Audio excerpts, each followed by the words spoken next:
वाह कालू जी, क्या खुशबू है। पूरे जंगल में सिर्फ हमारे घर की रसोई सुलग रही है, बाकी सब तो पत्तियां चबा रहे हैं। बिल्कुल ठीक गोरी, ये अनाज हमारा है और हम इसे अकेले ही खाएंगे। अगर कोई भूखा पक्षी हमारे दरवाजे पर भीख मांगने आया तो मैं उसे अपनी इस लंबी लाठी से मारकर भगा दूंगा। मुफ्त का खाना यहाँ किसी को नहीं मिलेगा। दूसरी तरफ रानू चिड़िया और उसकी नन्ही बेटी गुड़िया सुबह से भूखी थी। गुड़िया भूख के मारे अपने घोंसले में निढाल पड़ी थी। मम्मा, मम्मा मत जाओ, बाहर बहुत तेज धूप है। मुझे दाना नहीं चाहिए मम्मा, आप बस मेरे पास बैठो। नहीं मेरी बच्ची, तू सुबह से भूखी है। जब तक इस मम्मा के पंखों में जान है, मैं तुझे भूखा नहीं सोने दूंगी। तू बस आंखें बंद करके आराम कर, मैं अभी कुछ लेकर आती हूँ। रानू चिड़िया उड़ती हुई जंगल के एक बिल्कुल सूखे और बंजर इलाके में पहुँची। रानू उम्मीद खोए बिना अपने पंजों से मिट्टी को कुरेदने और खोदने लगी। तभी अचानक उसकी चोंच जमीन के अंदर किसी बहुत सख्त और चमकदार चीज से टकराई। अरे, इस सूखी मिट्टी के नीचे ही क्या है? मेरी चोंच किसी भारी चीज से टकराई है। रानू चिड़िया मिट्टी को और तेजी से हटाती है। ओहो, ये तो सोने की तरह चमक रहा है। इतना बड़ा मक्के का दाना, ये तो कोई साधारण दाना नहीं है, ये तो जादुई मक्के का दाना है। जमीन से निकलते ही वो जादुई मक्के का दाना सूरज की रोशनी में चमचमाने लगा। रानू चिड़िया की आंखों में खुशी के आंसू आ गए कि अब उसकी बेटी की भूख मिट जाएगी। वो तुरंत उस बड़े दाने को अपनी चोंच में दबाकर घोंसले की तरफ उड़ चली। मम्मा, आप आ गई? क्या खाने के लिए कुछ मिला मम्मा? मुझे बहुत जोर की भूख लगी है। देखो बेटी, मुझे जंगल के कोने में ये जादुई मक्के का दाना मिला है। ये बहुत ही अनोखा है। वाह मम्मा, ये तो बहुत सुंदर है। चलिए हम इसे मिलकर अभी खा लेते हैं, हमारी भूख मिट जाएगी। नहीं गुड़िया बेटी, अगर हम इसे अकेले खा लेंगे तो सिर्फ हमारा पेट भरेगा, लेकिन पूरा जंगल भूख से तड़प रहा है। क्यों ना हम इस दाने को जमीन में बो दें? भगवान ने चाहा तो इससे सबको भोजन मिलेगा। नन्ही गुड़िया ने अपनी मम्मा की बात मान ली। दोनों माँ बेटी ने मिलकर सूखी जमीन को खोदा और उस जादुई दाने को मिट्टी में दबा दिया। तभी एक चमत्कार हुआ। मम्मा, मम्मा देखो, जमीन के अंदर से ये कैसी नीली नीली रोशनी निकल रही है।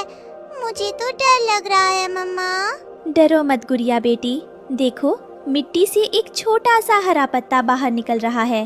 अरे, ये तो बहुत तेजी से बढ़ रहा है। देखते ही देखते वो नन्हा पौधा हवा की रफ्तार से आसमान की तरफ बढ़ने लगा। उसका तना मोटा और मजबूत होता गया, जिसकी डालियों पर हजारों बड़े बड़े और सुनहरे मीठे मक्के लटकने लगे। वाह मम्मा, मक्के का इतना बड़ा पेड़, इसमें तो इतने सारे मक्के हैं कि हमारा पूरा जंगल इन्हें सालों तक खा सकता है। देखा बेटी, भगवान के घर में देर है, अंधेर नहीं। हमारी भली सोच का फल ईश्वर ने हमें दे दिया। चलो हम जल्दी से उड़कर भूखे तोता भाई और कबूतर अंकल को बुलाते हैं। मक्के की मीठी खुशबू फैलते ही हरिया तोता, कबूतर भाई और बिंदिया चिड़िया अपने भूखे बच्चों के साथ वहाँ पहुँचे। रानू और गुड़िया ने सबको बुलाकर बड़े प्यार से मुफ्त में मीठे मक्के बांटे, जिसे खाकर सभी पक्षी रानू को दुआएं देने लगे। रानू बहन, तुम सचमुच बहुत दयालु हो। आज अगर तुम ये मक्के नहीं बांटती तो भूख के मारे मेरा छोटा बेटा दम तोड़ देता। तुम्हारा बहुत बहुत धन्यवाद बहन। तोता भाई, धन्यवाद मेरा नहीं, उस ऊपर वाले का करो। मुसीबत के समय एक दूसरे के काम आना ही तो सच्चा धर्म है। आप सब पेट भर कर खाइए, यहाँ मक्के कभी खत्म नहीं होंगे। दूर पेड़ की डाल से कालू कौआ और गोरी कौवी ये सब देख रहे थे। मुफ्त में इतना सारा भोजन बंटता देख उनके पेट में जलन होने लगी। कालू जी, देखा आपने, उस तुच्छ चिड़िया को कहीं से जादुई पेड़ मिल गया और वो पूरे जंगल की मसीहा बन रही है। अब कोई हमारे पास सोने के गहने लेकर अनाज मांगने नहीं आएगा। हमारा तो भारी नुकसान हो गया। चिंता मत करो गोरी, इस पेड़ पर रानू का कोई हक नहीं है। आज रात को जब सब सो जाएंगे तो मैं एक बड़ी कुल्हाड़ी लेकर जाऊंगा और इस मक्के के पेड़ को जड़ से काट दूंगा। अरे, काट दोगे तो हमें क्या मिलेगा कालू जी? अरे भोली गोरी, मैं पेड़ को इस तरह काटूंगा कि ये पूरा पेड़ हमारे घर की तरफ आकर गिरे। फिर सारे मक्के हमारे हो जाएंगे। हम मक्के के बदले सब पक्षियों से उनकी कीमती सामान मांगेंगे और पूरे जंगल पर राज करेंगे। आधी रात को जब पूरा जंगल सो रहा था, तब कालू कौवा और गोरी कौवी हाथ में भारी कुल्हाड़ी लेकर रानू के जादुई पेड़ को काटने निकले। लेकिन रास्ते में शॉर्टकट लेने के चक्कर में दोनों कांटेदार झाड़ियों के बीच फंस गए। ओए गोरी, जरा धीरे चल, अपनी चोंच बंद रख, कहीं कोई पक्षी जाग न जाए। कालू जी, अपनी इस भारी कुल्हाड़ी को जरा संभालो। इसकी कड़कती धार मेरी पूंछ पर लग रही है। और ये रास्ता कितना... ओए माँ! अरे चुप, क्या हुआ? क्यों चिल्ला रही है? क्या खाक चुप रहूं? इस काली झाड़ी का एक बड़ा सा कांटा मेरी खूबसूरत पूंछ में घुस गया है। जरा इसे निकालो। ले पकड़, जोर लगा के हईशा। कालू ने जैसे ही जोर से कांटा खींचा, उसका संतुलन बिगड़ गया और वो सीधे एक बड़ी झाड़ी के अंदर जा गिरा। झाड़ी के सारे कांटे कालू के पंखों में चुभ गए और वो वहीं अटक गया। ओई माँ, मर गया। गोरी, मैं तो पूरा कांटों का तकिया बन गया हूँ, मुझे बाहर निकाल। कालू जी, आप तो कौवे से चूहा बन गए हो। रुको, मैं आपको खींचती हूँ। झाड़ियों से किसी तरह अपनी जान छुड़ाकर कालू और गोरी आगे बढ़े। अब वे पुरानी नदी के पास पहुँचे, जहाँ अकाल के कारण नदी सूख चुकी थी और सिर्फ कीचड़ और दलदल बचा था। अंधेरा इतना था कि दोनों को जमीन दिखाई नहीं दे रही थी। कालू जी, आगे तो बहुत अंधेरा है, जरा संभल कर कदम रखना। अरे गोरी, चील की निगाहें हैं मेरी, तू बस मेरे पीछे पीछे। कालू का एक पैर सीधे गहरे कीचड़ में धंस जाता है। क्या हुआ कालू जी, रुक क्यों गए? रुक नहीं गया गोरी, मेरा पैर इस कीचड़ ने पकड़ लिया है। ओह! कालू संतुलन खोकर अपने दोनों हाथों के बल कीचड़ में गिर जाता है और उसका पूरा चेहरा काला हो जाता है। कालू जी, आप तो पहले ही काले थे। अब तो इस कीचड़ में लग रहा है जैसे कोयले की खदान से निकले हो। हंस मत गोरी, ऊपर देख, मेरे गिरने से पेड़ की डाल हिल गई है।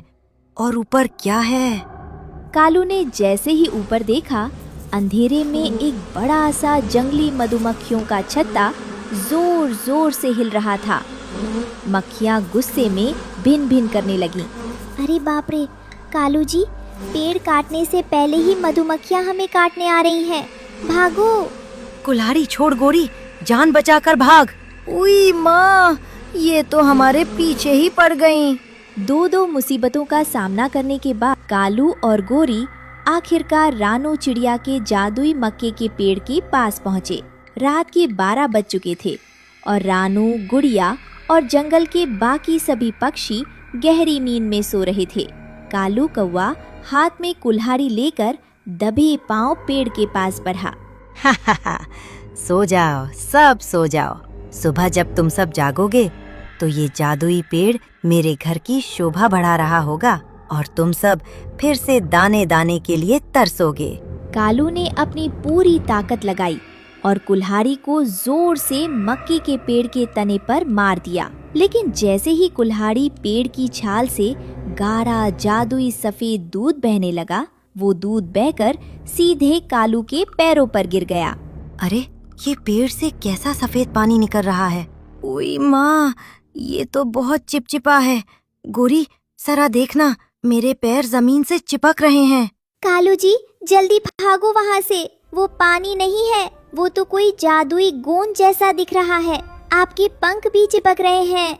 कालू ने भागने की बहुत कोशिश की, अपने पंख फड़फड़ाए, लेकिन वो जादुई दूध इतना शक्तिशाली था कि उसने कालू को पूरी तरह जमीन से जकड़ लिया। नहीं कालू जी, ये तो कोई भूतिया पेड़ है। अगर मैं आपके पास आई तो ये दूध मुझे भी जकड़ लेगा। मैं अपनी जान जोखिम में नहीं डाल सकती। मैं तो भाग रही हूँ। गोरी, मुझे अकेले छोड़कर मत जाओ।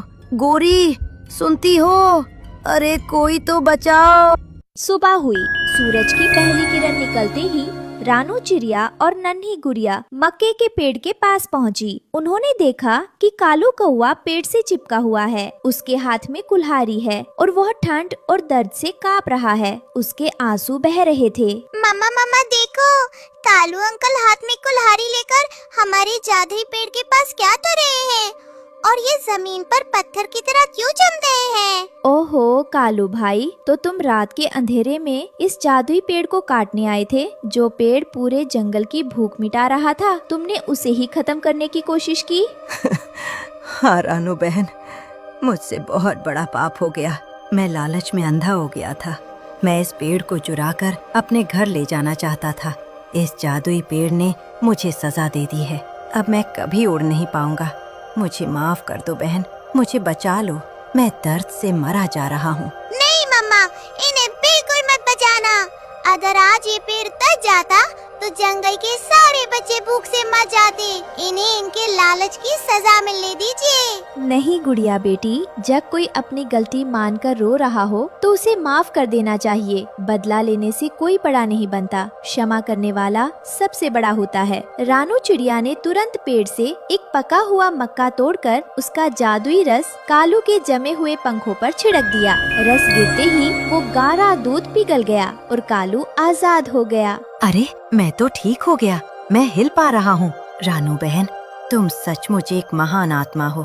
मैंने तुम्हारा बुरा चाहा, पर तुमने मेरी जान बचाई। मुझे अपने किए पर बहुत शर्म आ रही है बहन। तभी गोरी कौवी भी डरती डरती वहाँ पहुँची। कालू को ठीक देखकर उसकी आंखों में भी आंसू आ गए। रानू बहन, आज से हमारा सारा लालच और जलन खत्म हो गई। तुमने हमें सिखा दिया कि परिवार और एकता क्या होती है। आज से हमारा जो भी अनाज घर में छुपा है वो भी हम सब पक्षियों में बांट देंगे। हाँ रानू बहन, आज से हम सब मिलकर इस जादुई पेड़ की रखवाली करेंगे और एक परिवार की तरह रहेंगे। बच्चों, इस कहानी से हमें ये सीख मिलती है कि जो दूसरों का हक छीनने की कोशिश करता है उसका काम हमेशा बिगड़ता है और उसे सजा भुगतनी पड़ती है। मेहनत, एकता और दूसरों की मदद करने की भावना ही जीवन की सबसे बड़ी पूंजी है।